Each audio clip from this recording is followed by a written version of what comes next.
सृष्टि बचपन से ही दिखने में सुंदर नहीं थी, लेकिन अमीर बाप की बेटी सृष्टि पर उसकी माँ जान छिड़कती। मेरी बेटी कितनी प्यारी है, भगवान सबको सृष्टि जैसी बेटी दे। सृष्टि धीरे धीरे बड़ी होती है। एक दिन सृष्टि की सहेली कहती है, तू दिखने में कितनी अजीब सी है, लेकिन मैं जानती हूँ हम सब में सबसे अच्छी शादी तो तेरी ही होगी। तेरे पापा अमीर जो हैं। और बता नहीं सकते यार, दहेज तो हर कोई देता है, ये क्या ज्यादा ले जाएगी अपने पति के लिए? अरे बड़े शहर में कोठी है इसके पापा की। अरे पापा की है ना, कौन सी इसकी है? इसकी होती तब तो कोई भी लड़का इससे शादी कर लेता। अरे पापा की मतलब पापा की है तो मेरी ही है ना? किसने कहा? अब तेरी तो तब होगी ना जब तेरा भाई ना हो। वैसे भी शादी के बाद सारी प्रॉपर्टी भाई के नाम होती है। सृष्टि समझ जाती है कि उसे किसी भी हालत में माँ बाप की सारी प्रॉपर्टी को अपने नाम करना है, लेकिन कैसे? एक दिन सृष्टि का भाई शीनू कहता है, बहन क्या कर रही है? तुझसे एक बात करनी है। अरे हाँ हाँ करना, मैं तो तेरी बहन हूँ। बहन मेरी लाइफ में ना एक लड़की है, बहुत अच्छी है। मैं सोच रहा हूँ माँ और पापा से बात करूँ शादी के लिए।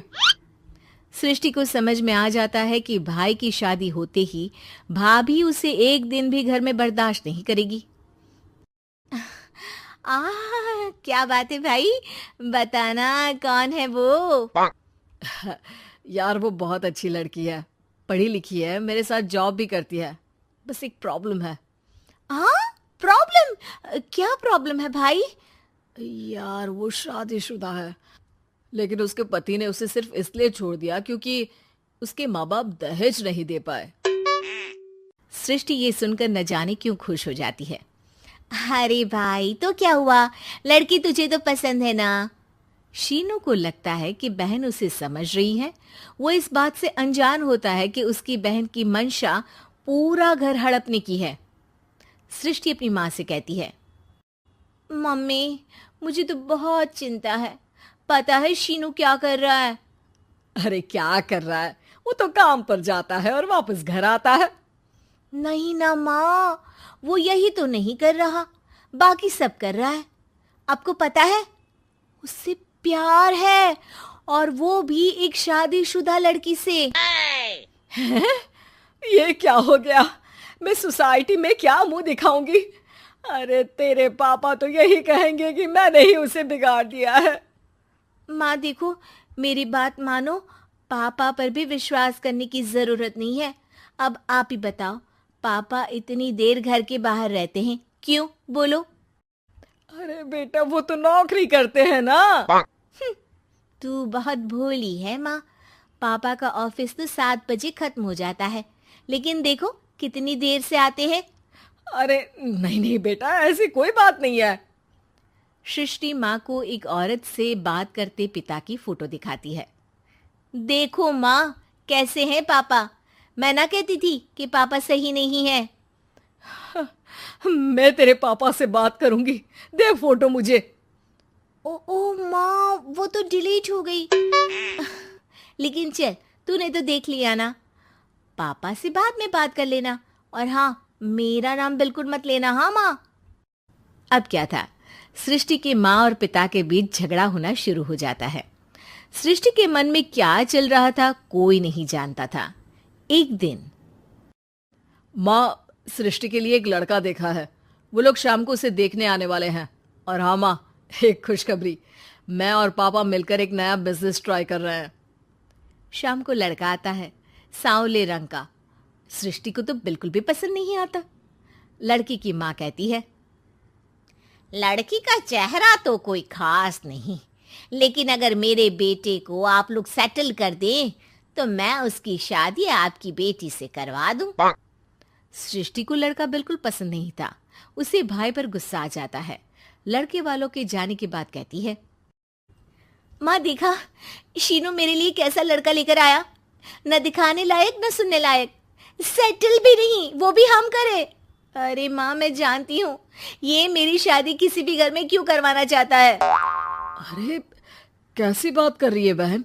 तूने तो देखा ना, लड़के को मैंने ही मना कर दिया तुझसे शादी के लिए। जिसने लड़का बताया था उसने उसकी बहुत तारीफ की थी। बात आई गई हो जाती है, लेकिन सृष्टि का मन शांत नहीं होता। क्या करूं, कुछ समझ में नहीं आ रहा। मेरी शादी हो गई तो ये लोग पूरी प्रॉपर्टी शीनू के नाम कर देंगे, मेरे हाथ तो कुछ लगेगा ही नहीं।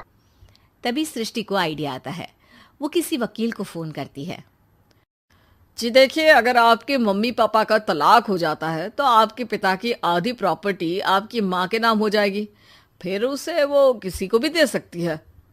सृष्टि अब माँ को बेटे के खिलाफ भरती है। माँ, शीनू पर नजर रखा करो, वो जिस लड़की के प्यार में है ना वो शादीशुदा है। यहाँ आएगी, सारा पैसा रुपया जमीन जायदाद सब हड़प लेगी। पापा का भी हाल तुमसे छुपा नहीं है। ऐसा ना हो कि मैं और आप एक दिन सड़क पर भीख मांगे। हे भगवान, मैं तो जीते जी मर जाऊंगी अगर ऐसा हो गया तो। ऐसा हो गया नहीं माँ, ऐसा ही होगा। अभी समय है, आगे का सोच लो। मैं तो कहती हूँ पापा से आधी प्रॉपर्टी लेकर अलग हो जाओ। पापा की आधी प्रॉपर्टी भी हम लोगों को अगर मिल जाती है ना तो अगले 7 जन्म सफल समझो। बेचारी माँ बेटी के कहने पर पति से तलाक लेकर अलग हो जाती है। सृष्टि अब पैसों से गाड़ी और अपने दूसरे महंगे शौक पूरे करने लगी। उसके दोस्त भी उसके पैसे इस्तेमाल करते। सृष्टि, कल तुम कहाँ थी? मैं सारा दिन घर पर अकेली थी। तो मैं क्या करूं? मैंने ठेका तो नहीं लिया है ना तुम्हें संभालने का। माँ को सृष्टि से ये उम्मीद नहीं थी। वो बैठकर रोने लगती है। वहीं उसका पति यानी कि सृष्टि के पिता आ जाते हैं। मैं जानता था कि तुम्हारा यही हाल होगा, तो आपने मुझे रोका क्यों नहीं? मैं रोकता तो तुम रुकती क्या? सृष्टि के कहने पर तुमने मुझ पर अपने बेटे पर शक किया, लेकिन तुम ये भूल गई कि कैसे हम दोनों ने मिलकर जीवन में इतना सब खड़ा किया। माँ पति के गले लग जाती है। मुझे माफ कर दीजिए, मैंने आपकी कमाई का एक बड़ा हिस्सा गवा दिया। कोई बात नहीं, तुम साथ हो तो मैं ऐसी 7 प्रॉपर्टी खड़ी कर दूंगा। तभी वहां सृष्टि आ जाती है रोते हुए। माँ, मयंक ने मुझे छोड़ दिया। वो बोल रहा था जब तक मेरे पास पैसे थे तब तक ही वो मेरे साथ था। पापा, माँ, मुझे माफ कर दीजिए।